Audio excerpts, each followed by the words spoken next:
Vancouver is in the background there somewhere, about to come in. So all told, about 650 Canadians who are happy to come back to see their families.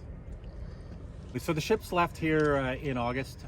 They stopped in Pearl on the way across. Then they went round Japan, and the ships sort of split at that point. So 3 ships. So we'll start with Asterix. So Asterix is the oil replenishment tanker, and it mostly served as the duty tanker. So there's a whole bunch of Allied ships that are operating in that area, and Asterix effectively was a floating gas station that fueled ship after ship after ship, Allies and the Canadian ships as well. Then the 2 frigates kind of split north and south. So Vancouver went up and did around the peninsula, the Korean peninsula, and did the United Nations Security Council resolution enforcement. And then Ottawa went a little bit further south and did a bunch of things with our allies there, including Taiwan Strait transits. And then they came together at the end for a large exercise with the Japanese Maritime Self-Defense Force. And then the 3 of them converged together, came back across. They were in Pearl a little over a week ago for a quick respite, and then they've sailed back. So that's pretty much what they've done. It would have been a really fast 4.5 months for them. With the distances involved, it's about 2.5 weeks from here to Tokyo as an example. So it would have gone by really quickly. I do appreciate you coming down and covering this. I think getting the message out, like the families clearly know how important a day this is, but getting the message out to the community, what these remarkable Canadians have spent the last 4.5 months doing, is super important, and I really do thank you for your role in that. A free and open press, of course, is crucial to our democracy, so thanks for what you do as well. Yeah. Anyway. Can I have a kid?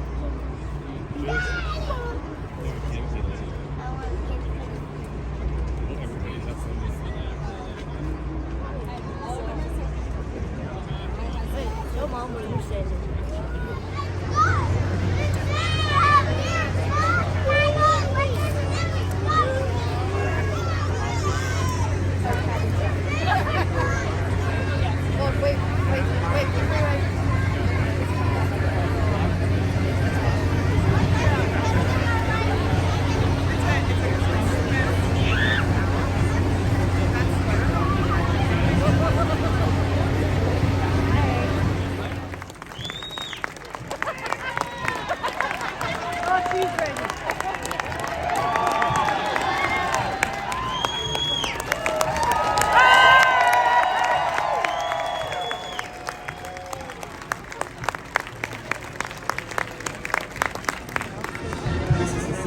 XO in the cockpit for what we call the command team. Sir?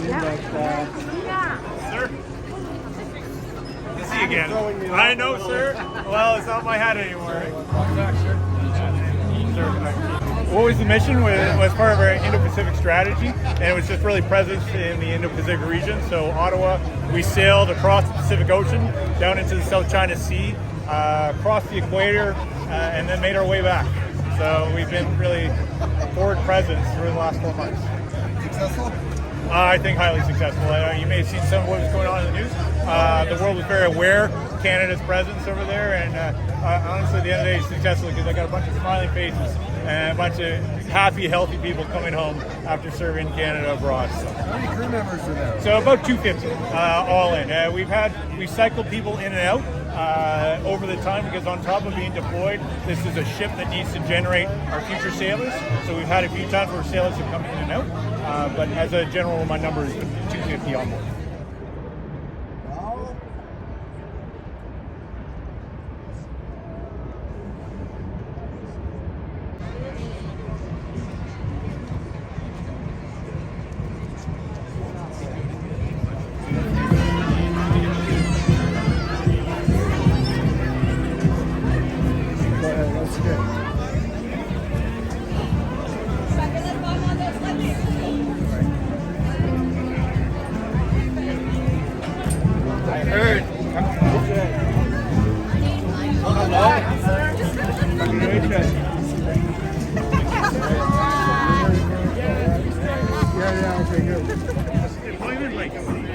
The deployment was fantastic. So that we kind of did it 2 parts. Operation Neon, which is enforcing the sanctions against North Korea with other nations, and then we did Operation Projection, and it was just nice to be at the forefront Canada's Indo-Pacific strategy as one of the warships in the area. So that was the ship's company really enjoyed seeing us doing that work and the impact that it has in the area. I think our top highlight is just working with our partner nations. We did 2 exercises, one Sama, which is Philippines and the U.S., and the other one is Annual X, which is Japanese and U.S. led. So it was just neat to work with those nations, and everyone loved, I think, all our port visits. Okinawa was the top one with the beautiful beaches in Japan. So that was really beautiful to see. Do you learn a lot from the other nations while you're out there as well? Yeah, we always learn something, though. Canada's a Pacific nation, but it's their backyard over there, so it's really neat to see how they operate, how we integrate.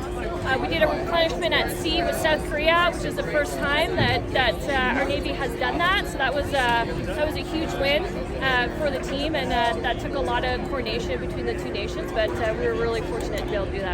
How significant was it having Asterix with you guys? Asterix was very significant. I think it just demonstrated how Canada can be forward deployed all the time.